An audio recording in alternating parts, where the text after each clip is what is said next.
Puji Tuhan. Selamat sore. Apa kabar mirsa? Harapan kami kita semua dalam keadaan baik. Puji Tuhan. Nah, pada hari ini kita kembali dalam program Mimbar Agama Kristen, program dari TVRI Bangka Belitung, media pemersatu bangsa. Saya Pastor Agustiawan Silaban, saya tidak sendirian. Saya saat ini ditemani oleh seorang hamba Tuhan yang dipakai oleh Tuhan dalam luar biasa, dalam pelayanannya, dalam keluarganya, dan beliau juga adalah seorang penyuluh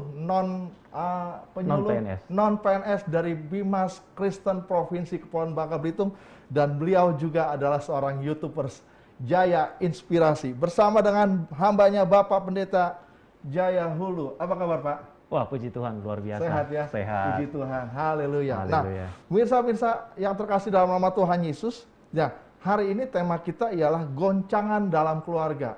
Ada sebuah lagu yang sangat viral yang berbunyi seperti ini. Harta yang paling berharga adalah keluarga. Nah, pada sore hari ini ialah temanya goncangan dalam keluarga. Nah, sebelum kita lebih jauh lagi yang akan dipaparkan oleh hambanya, kita boleh berdoa terlebih dahulu. Tuhan Yesus, terima kasih, kami bersyukur sore hari ini kami boleh berkesempatan saat ini untuk menyampaikan kebenaran firman-Mu. Kami percaya dimanapun umat-Mu berada, kami percaya Tuhan, ketika mereka menonton ini Tuhan, mereka diberkati Tuhan. Dan kami percaya pemulihan akan terjadi bagi keluarga kami masing-masing. Di dalam nama Tuhan Yesus, haleluya. Amin. Ya, Amin. bersama dengan saya kita membuka Alkitab kita. Dalam Amsal pasal 11 ayat 29. Ya, saya ulang kembali, Amsal pasal 11 ayat 29. Demikian bunyi firman Tuhan. Siapa yang mengacaukan rumah tangganya akan menangkap angin. Orang bodoh akan menjadi budak orang bijak. Saya ulang kembali ya. Siapa yang mengacaukan rumah tangganya akan menangkap angin. Orang bodoh akan menjadi budak orang bijak. Silakan. Oke, luar biasa sekali ya kalimat yang dapat menjadi pelajaran penting bagi kita. Kita lihat di situ bahwa sebenarnya seseorang sebelum menikah itu tidak pernah berencana bahwa nanti setelah menikah saya mau mengacaukan keluarga saya. Nggak ada orang yang berencana begitu ya. Semua orang punya ekspektasi yang sangat baik, nanti setelah menikah saya akan menjadi bahagia, saya akan menjadi dewasa dan lain sebagainya. Tetapi persoalannya adalah seberapa banyak persentasi yang bisa terwujud saat nanti mereka sudah menikah. Ya, harapan-harapan yang tadi sebelum menikah itu ingin ini menjadi orang yang bahagia, menjadi orang yang dewasa setelah menikah, presentasinya sedikit saja. Nah, berbicara tentang keluarga, keluarga itu sangat penting sebenarnya karena mempunyai peranan yang sangat vital ya di dalam kehidupan kita.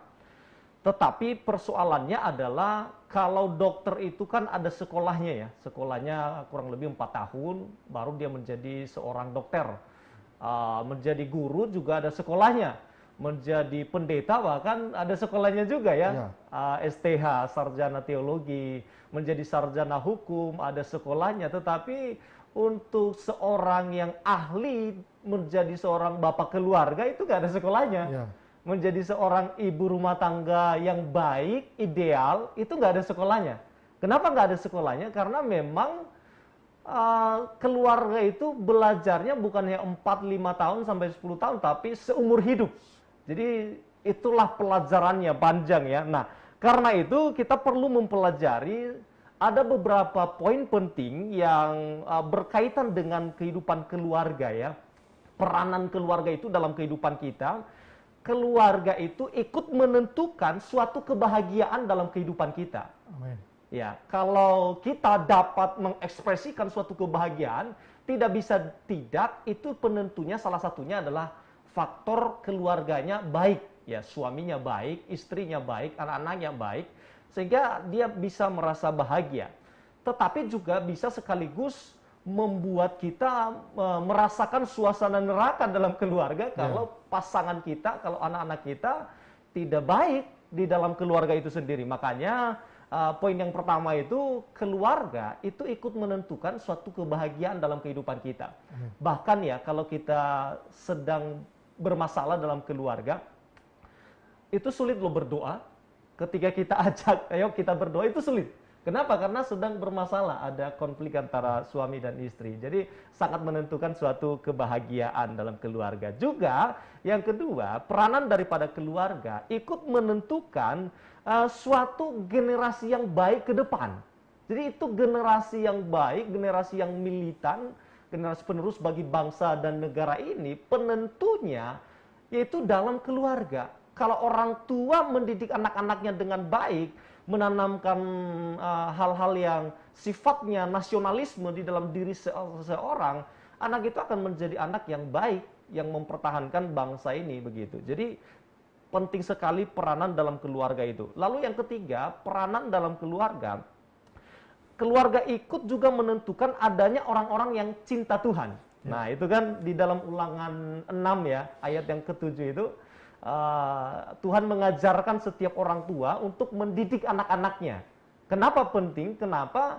Karena dari keluarga itu nanti akan muncul generasi yang takut akan Tuhan. Nah, itu sangat penting. Nah, karena ini sentral, karena ini penting, maka tentu iblis nggak mau kalah dengan itu. Dia ingin menyerang keluarga, ya. Dia ingin menghancurkan keluarga karena dari keluarga banyak hal yang membuat orang itu bahagia, tergantung dari keluarga itu, kebahagiaan seseorang.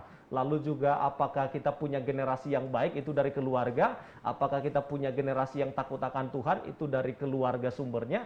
Makanya iblis nggak mau kalah, dia tahu selahnya, dia akan menyerang keluarga. Nah, ini goncangan kan, kalau udah begini ini udah masuk goncangan dalam keluarga.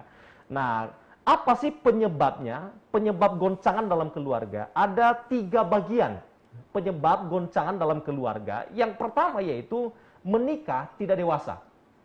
Nah, jadi muda-muda yang belum menikah, pikirkan ini baik-baik bahwa ketika nanti sudah menikah, tidak secara otomatis pada saat sudah menikah itu menjadi dewasa. Tidak. Dewasa itu suatu pilihan.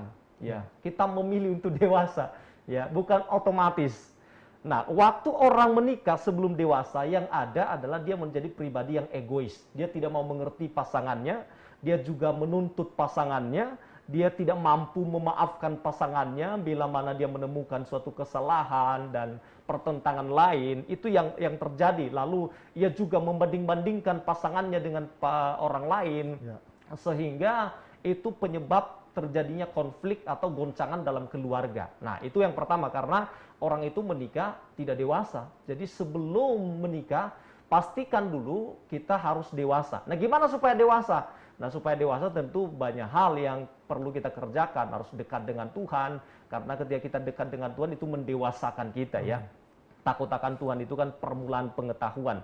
Nah, prinsipnya dalam keluarga ini, kita tidak boleh menuntut dia untuk membahagiakan kita, tetapi kita menuntut diri kita untuk membahagiakan pasangan kita. Kalau itu yang kita lakukan, maka pasangan kita akan bahagia. Ya, tapi kalau kita menuntut, kamu harus lakukan ini dan itu, ketika dia tidak dapat mewujudkan apa yang menjadi tuntutan kita dan harapan kita, kita kecewa. Nah, itu jadi goncangan dalam keluarga. Jadi menikah tidak dewasa itu goncangan.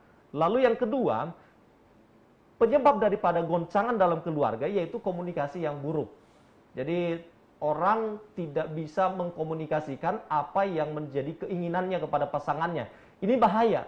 Dia pikir bahwa biarlah Roh Kudus yang bekerja di dalam dirinya supaya dia tahu apa yang menjadi isi hati saya. Nggak bisa begitu. Kita perlu mengutarakan apa yang menjadi keinginan kita, apa yang kita mau, kita bicarakan. Komunikasi itu sangat penting. Kalau kita miskomunikasi, maka terjadilah suatu goncangan dalam keluarga. Kita singkat-singkatlah, ya. Lalu yang ketiga, penyebab daripada goncangan keluarga, yaitu orang itu nggak mau memperbaiki kesalahannya atau tidak mau belajar. Nah, ini juga masalah. Tadi dari awal saya kemukakan bahwa dalam keluarga itu pelajarannya seumur hidup, bukan 3 tahun, 4 tahun, tapi seumur hidup ya. Nah, ketika kita menemukan kita salah dalam hal ini, ayo kita belajar sama-sama memperbaiki. Itu penting sekali dalam keluarga. Kalau tidak mau belajar, itu terjadi suatu goncangan dalam keluarga itu sendiri. Nah, sekarang bagaimana caranya untuk memperbaiki atau menyelesaikan goncangan itu? Ini penting. Ya. Kita sudah mengemukakan masalahnya seperti ini, sekarang gimana sih caranya? Caranya gini, yang pertama yaitu berdoa, ya, berdoa kepada Tuhan. Itu penting. Sebagai seorang Kristen, kita harus mengandalkan Tuhan dalam keluarga Amin. kita. Apalagi keluarga itu adalah idenya Tuhan. Ya. Ya, Tuhan yang punya ide untuk mempersatukan laki-laki dengan perempuan menjadi satu tubuh, ya, yang tidak bisa dipisahkan.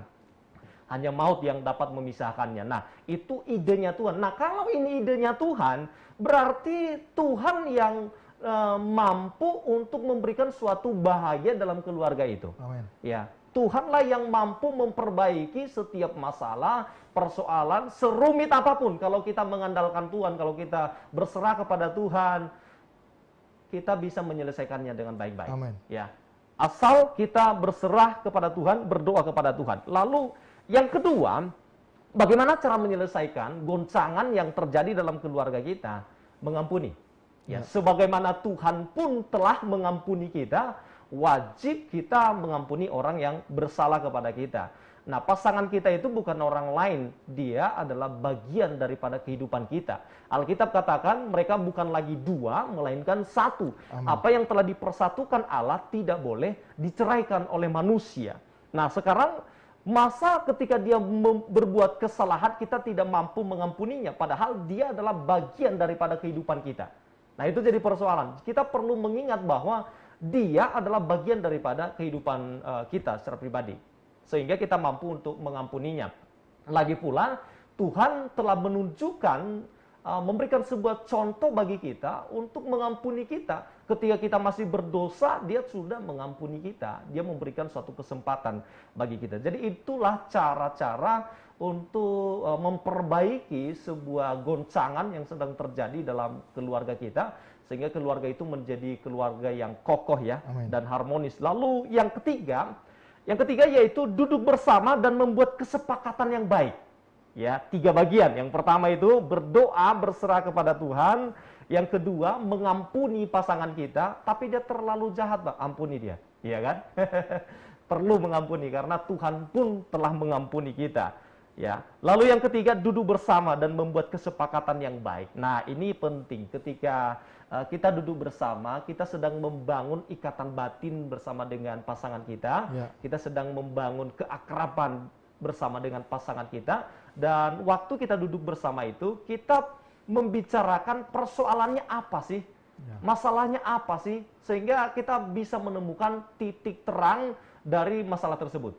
Dan sekali lagi, ketika kita berdoa, disitulah Tuhan turut bekerja. Amin. Untuk mendatangkan kebaikan bagi kita. Tidak ada masalah yang terlalu rumit bagi Tuhan. Yes. Tidak ada masalah dalam keluarga terlalu hancur, Pak. Nggak ada di hadapan Tuhan. Yes. Kalau kita berserah kepadanya, Tuhan bisa pulihkan keluarga saudara. Amin. Tuhan bisa memulihkan dan menyatakan mukjizatnya atas kehidupan keluarga saudara. Amin. Karena keluarga itu idenya Tuhan. Kalau itu idenya Tuhan, Tuhan mau supaya kita bisa bahagia di dalamnya. Menjalaninya, kita bisa menikmati damai sejahtera dan menjadi berkat bagi banyak orang, sehingga kita bisa melahirkan generasi yang takut akan Tuhan, generasi yang militan, yang dapat menjadi berkat bagi bangsa dan negara ini. Amin. Saya pikir itu yang menjadi pelajaran penting bagi kita, supaya kita bisa menjadi berkat bagi orang lain dan melahirkan generasi yang takut akan Tuhan, ya. Di ayat itu dia bilang begini, Amsal 11 ayat 29, siapa yang mengacaukan rumah tangganya akan menangkap angin. Orang bodoh akan menjadi budak orang bijak. Kita tinggal memilih, apakah kita mau menjadi orang bijak atau kita mau menjadi orang bodoh. Ya. Setiap orang pasti memilih menjadi orang bijak. Nah, karena itu jadilah bijak untuk membangun keluarga yang bahagia, keluarga yang takut akan Tuhan. Tidak ada kebahagiaan di dunia ini yang bukan berasal daripada Tuhan. Ya. Kebahagiaan yang sejati, ya, kebahagiaan yang diberikan oleh dunia tentu berbeda dengan kebahagiaan yang diberikan oleh Tuhan. Puji Tuhan. Ya, ya. Puji Tuhan. Saudara-saudara terkasih dalam nama Tuhan Yesus, saya mengutip dari pernyataan hamba Tuhan Bapak Pendeta Jaya bahwa senjata iblis di akhir zaman sedang diarahkan kepada keluarga. Iya, sudah sangat luar biasa sekali firman Tuhan yang disampaikan oleh beliau tadi, saudara. Karena itu jangan kemana-mana, kita akan rehat sejenak. Nanti kita akan kembali dalam program Mimbar Agama Kristen TVRI Bangka Belitung. Puji Tuhan.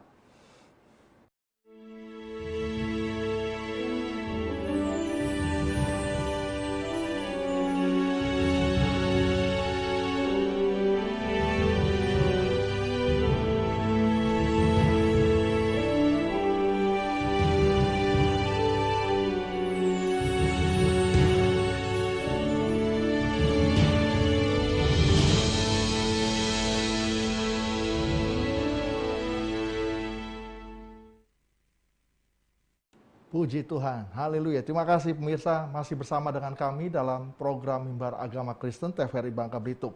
Ya, sudah sangat jelas sekali disampaikan oleh hamba Tuhan Bapak Pendeta Jaya tentang goncangan dalam keluarga. Nah, bisa kita akan bertanya kepada Bapak Jaya. Ya.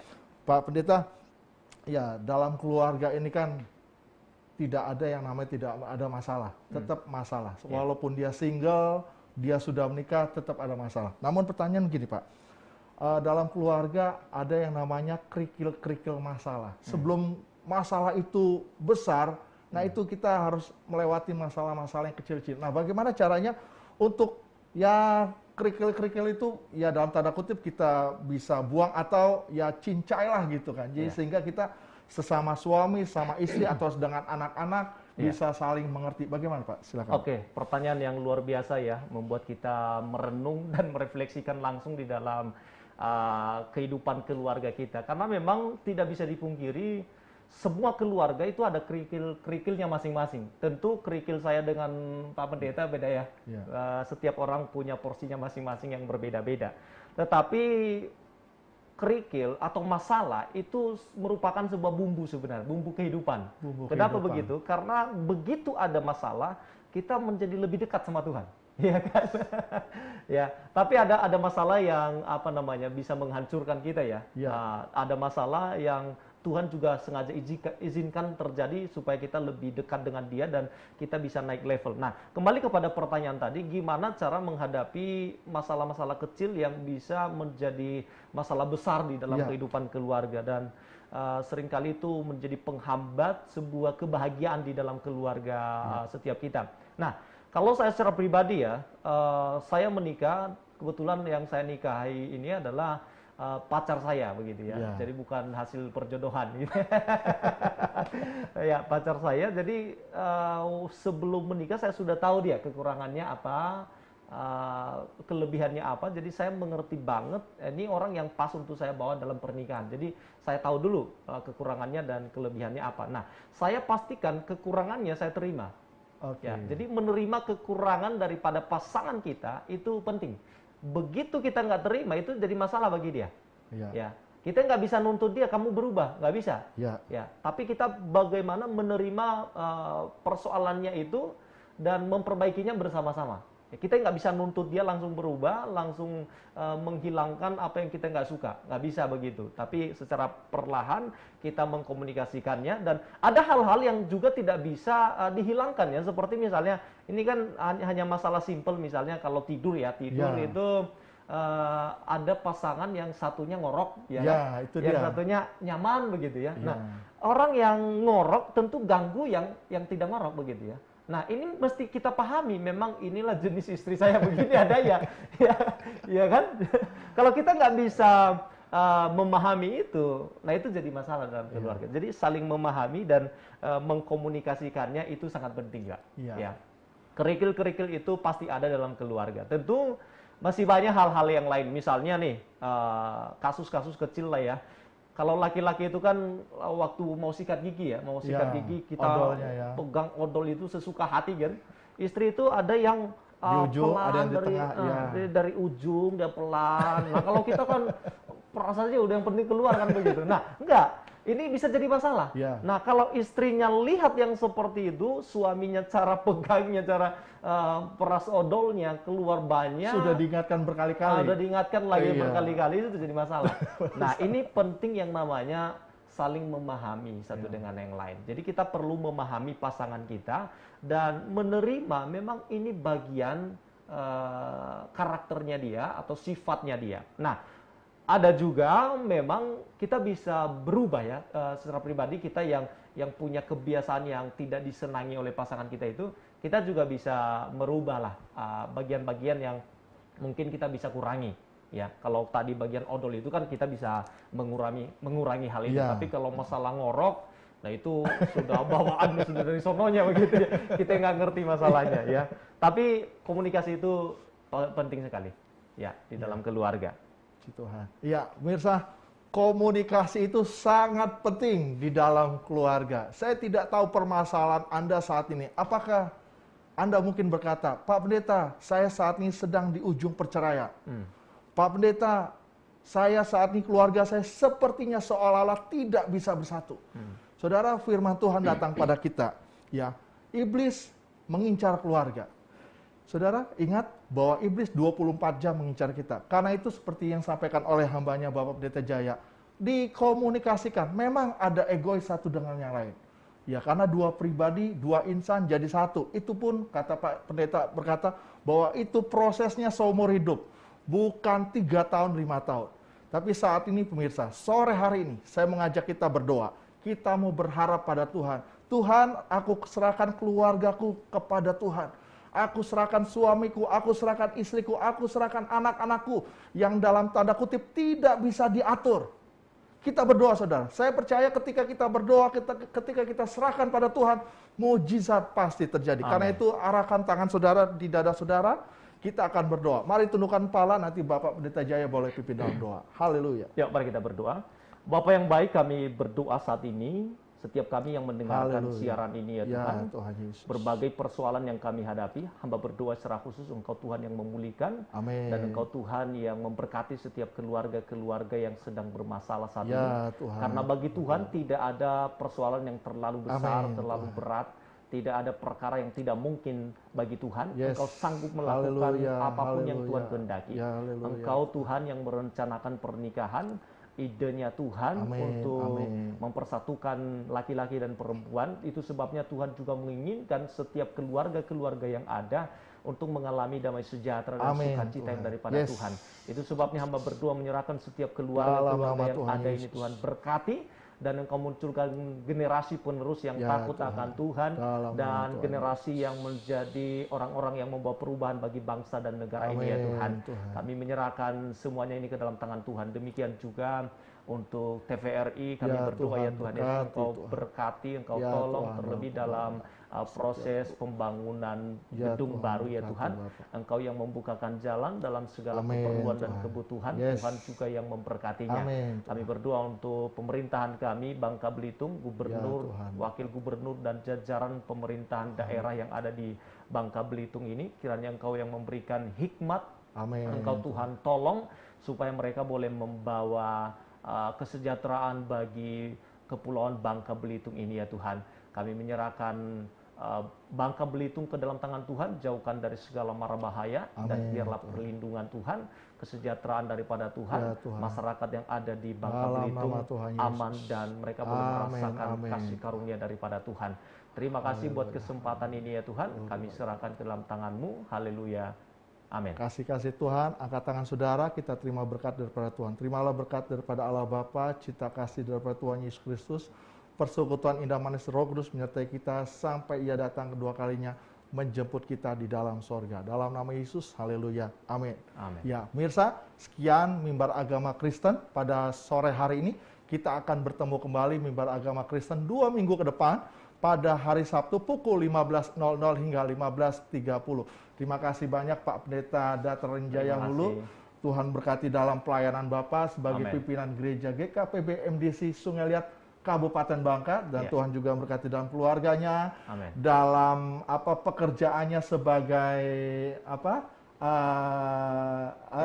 penyuluh Ya. non Kristen ya di Pemprov Kemenak Pemprov Bangka Belitung, dan juga Tuhan berkati dalam YouTube Bapak Jaya Inspirasi. Amin. Tuhan Yesus berkati. Haleluya. Ya, Amin. Tuhan Yesus berkati pemirsa. Berkati. Sampai ketemu 2 minggu yang akan datang. Haleluya.